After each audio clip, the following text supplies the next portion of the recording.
Madam President, distinguished members of the Court, it is a privilege to appear on behalf of the Republic of South Africa in this case of exceptional importance. It's a case that underscores the very essence of our shared humanity as expressed in the preamble to the Genocide Convention. It's my task to address the Court on the genocidal acts that have led to this urgent request for provisional measures under Article 41 of the Statute of the Court. South Africa contends that Israel has transgressed Article 2 of the Convention by committing actions that fall within the definition of genocide. The actions show a systematic pattern of conduct from which genocide can be inferred. Allow me to place these acts in context. Gaza is one of the two constituent territories of the occupied Palestinian territories, occupied by Israel since 1967. It is a narrow strip of approximately 365 square kilometers, as depicted in the map now displayed. Israel continues to exercise control over the space, territorial waters, land crossings, water, electricity, electromagnetic sphere, and civilian infrastructure in Gaza, as well as over key governmental functions. As the Honourable Minister has said, entry and exit by air and sea to Gaza is prohibited, with Israel operating the only two crossing points. Gaza, which is one of the most densely populated places in the world, is home to approximately 2.3 million Palestinians, almost half of them children. For the past 96 days, Israel has subjected Gaza to what has been described as one of the heaviest conventional bombing campaigns in the history of modern warfare. Palestinians in Gaza are being killed by Israeli weaponry and bombs from air, land, and sea. They are also at immediate risk of death by starvation, dehydration, and disease as a result of the ongoing siege by Israel, the destruction of Palestinian towns, the insufficient aid being allowed through to the Palestinian population, and the impossibility of distributing this limited aid while bombs fall. This conduct renders essentials to life unobtainable. At this provisional measures stage, as this Court has made clear in the Gambia-Myanmar case, it is not necessary for the Court to come to a final view on the question of whether Israel's conduct constitutes genocide. It is necessary to establish only whether at least some of the acts alleged are capable of falling within the provisions of the Convention. On analysing the specific and ongoing genocidal acts complained of, it is clear that at least some, if not all of these acts, fall within the Convention's provisions. These acts are documented in detail in South Africa's application and confirmed by reliable, often UN sources. It's thus unnecessary and impossible for me to recount all of them. I will highlight only some in order to illustrate the pattern of genocidal conduct. The UN statistics that are relied upon are up to date as of 9 January 2024. In South Africa's oral submissions, we will illustrate the facts that we rely on with limited use of audiovisual material. Madam President, we do so with restraint and only where necessary, and always with respect to the Palestinian people. Against this background, I move now to demonstrate, in turn, how Israel's conduct violates Articles 2A, 2B, 2C, and 2D of the Convention. The first genocidal act committed by Israel is the mass killing of Palestinians in Gaza, in violation of Article 2A of the Genocide Convention. As the UN Secretary General explained 5 weeks ago, the level of Israel's killing is so extensive that nowhere is safe in Gaza. As I stand before you today, 23,210 Palestinians have been killed by Israeli forces during the sustained attacks over the last 3 months.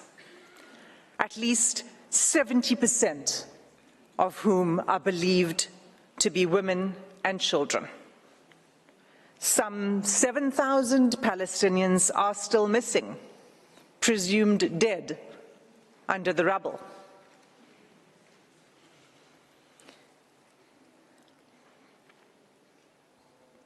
Palestinians in Gaza are subjected to relentless bombing wherever they go. They are killed in their homes, in places where they seek shelter, in hospitals, in schools, in mosques, in churches, and as they try to find food and water for their families. They have been killed if they failed to evacuate. In the places to which they have fled, and even while they attempted to flee along Israeli-declared safe routes. The level of killing is so extensive that those whose bodies are found are buried in mass graves, often unidentified. In the first 3 weeks alone, following 7 October, Israel deployed 6,000 bombs per week. At least 200 times it has deployed 2,000-pound bombs in southern areas of Palestine designated as safe. These bombs have also decimated the north, including refugee camps. 2,000-pound bombs are some of the biggest and most destructive bombs available.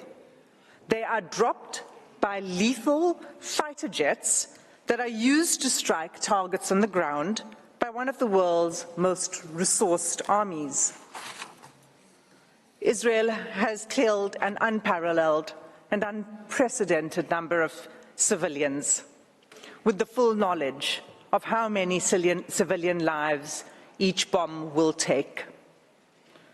More than 1,800 families, Palestinian families in Gaza, have lost multiple family members, and hundreds of multi-generational families have been wiped out, with no remaining survivors. Mothers, fathers, children, siblings, grandparents, aunts, cousins, often all killed together. This killing is nothing short of destruction of Palestinian life.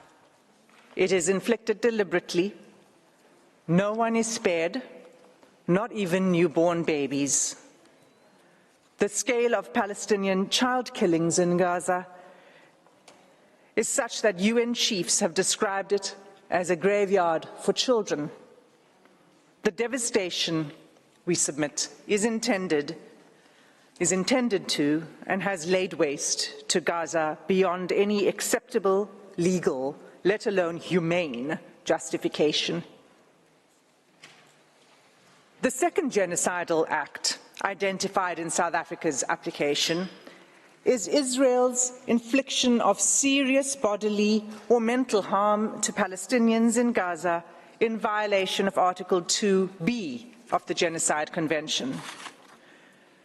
Israel's attacks have left close to 60,000 Palestinians wounded and maimed. Again, the majority of them women and children. This in circumstances where the healthcare system has all but collapsed. I'll return to this later in my speech. Large numbers of Palestinian civilians, including children, are arrested, blindfolded, forced to undress, and loaded onto trucks taken to unknown locations. The suffering of the Palestinian people, physical and mental, is undeniable. Turning to the third genocidal act under Article 2C. Israel has deliberately imposed conditions on Gaza that cannot sustain life and are calculated to bring about its physical destruction. Israel achieves this in at least 4 ways. First, by displacement. Israel has forced the displacement of about 85% of Palestinians in Gaza. There is nowhere safe for them to flee to. Those who cannot leave or refuse to be displaced have either been killed or at extreme risk of being killed in their homes. Many Palestinians have been displaced multiple times as families are forced to move repeatedly in search of safety. Israel's first evacuation order on 13 October required the evacuation of over 1 million people, including children, the elderly, the wounded, and infirm. Entire hospitals were required to evacuate, even newborn babies in intensive care.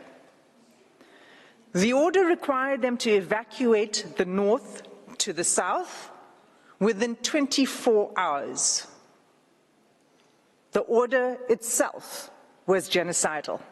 It required immediate movement, taking only what could be carried, while no humanitarian assistance was permitted, and fuel, water, and food, and other necessities of life had deliberately been cut off.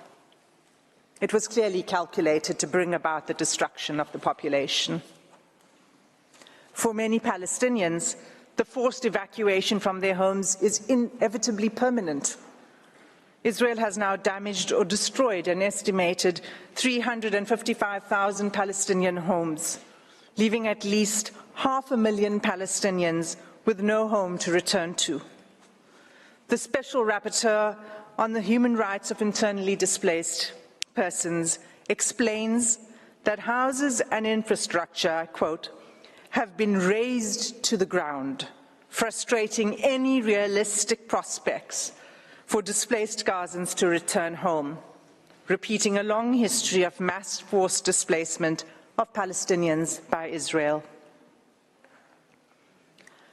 There is no indication at all that Israel accepts responsibility for rebuilding what it has destroyed. Instead, the destruction is celebrated by the Israeli army.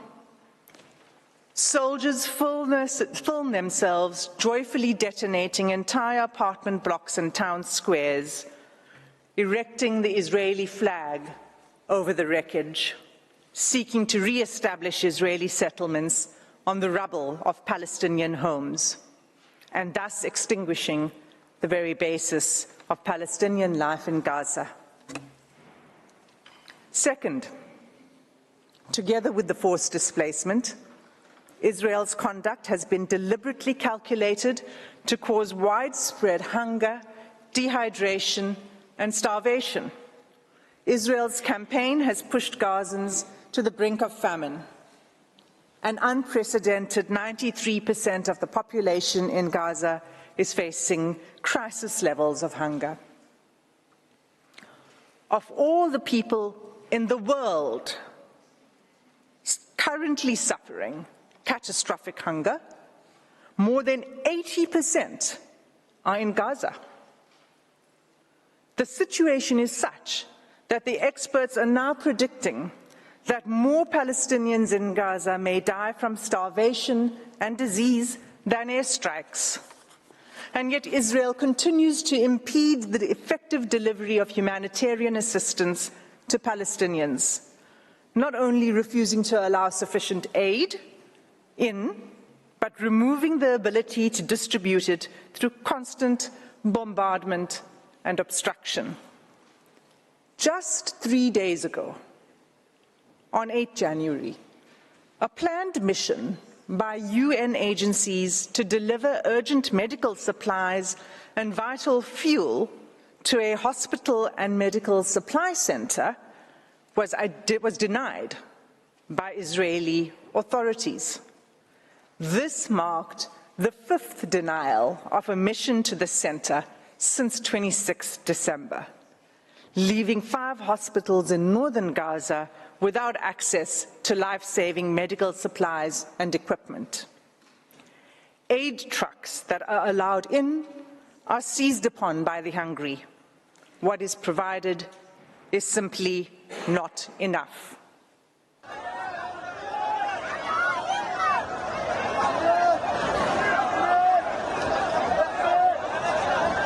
Madam President, members of the court, this is an image of an aid truck arriving in Gaza. Third, Israel has deliberately inflicted conditions in which Palestinians in Gaza are denied adequate shelter, clothes, or sanitation. For weeks, there have been acute shortages of clothes, bedding, blankets, and critical non-food items. Clean water is all but gone, leaving far below the amount required to safely drink, clean, and cook. Accordingly, the WHO has stated that Gaza is experiencing soaring rates of infectious disease outbreaks. Cases of diarrhea in children under 5 years of age have increased 2,000% since hostilities began. When combined and left untreated, malnutrition and disease create a deadly cycle. The 4th genocidal act under Article 2B is Israel's military assault on Gaza's healthcare system, which renders life unsustainable. Even by 7 December, the UN Special Rapporteur on the right to health noted that the healthcare of infrastructure in the Gaza Strip has been completely obliterated. Those wounded by Israel in Gaza are being deprived of life-saving medical care. Gaza's healthcare system, already crippled by years of blockade and prior attacks by Israel, is unable to cope with the sheer scale of the injuries. Finally, the UN Special Rapporteur on Violence Against Women and Girls has pointed to acts committed by Israel that would fall under the 4th category of genocidal acts in Article 2D of the Convention. On 22 November, she expressly warned the following: the reproductive violence inflicted by Israel on Palestinian women, newborn babies, infants, and children could be qualified as acts of genocide under Article 2 of the Genocide Convention, including imposing measures intended to prevent births within a group. Israel is blocking the delivery of life-saving aid, including essential medical kits for delivering babies, in circumstances where an estimated 180 women are giving birth in Gaza each day. Of these 180 women, the WHO warns that 15% are likely to experience pregnancy or birth-related complications and need additional medical care. That care is simply not available.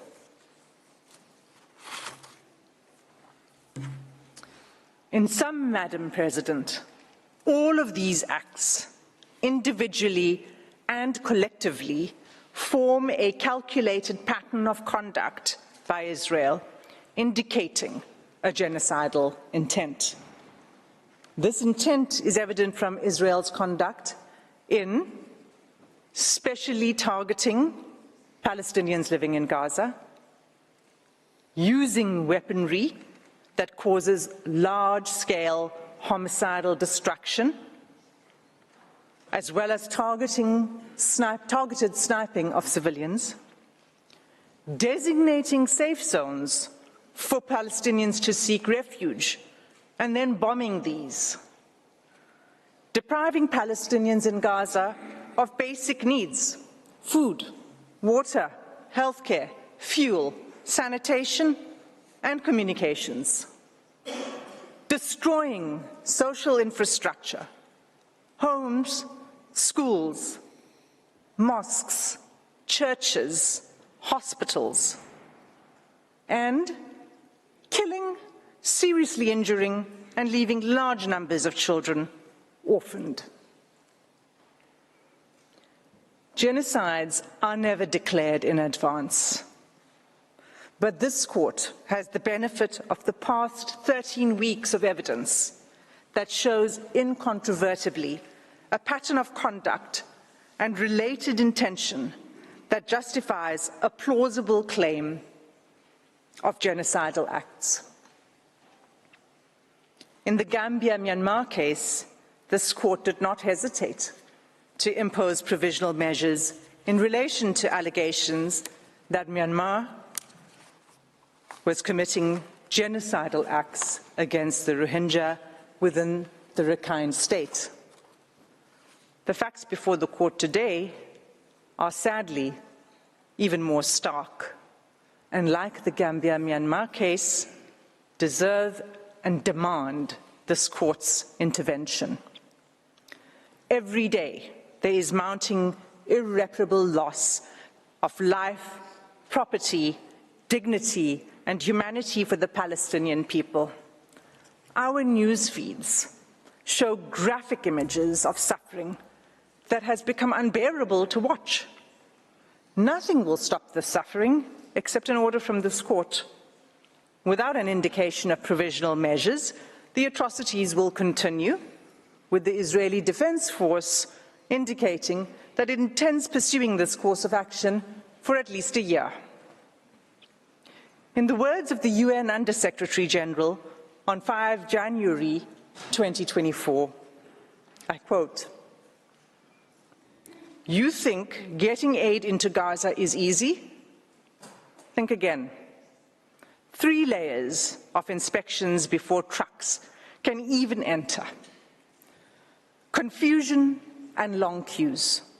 A growing list of rejected items. A crossing point meant for pedestrians, not trucks. Another crossing point where trucks have been blocked by desperate, hungry communities. A destroyed commercial sector.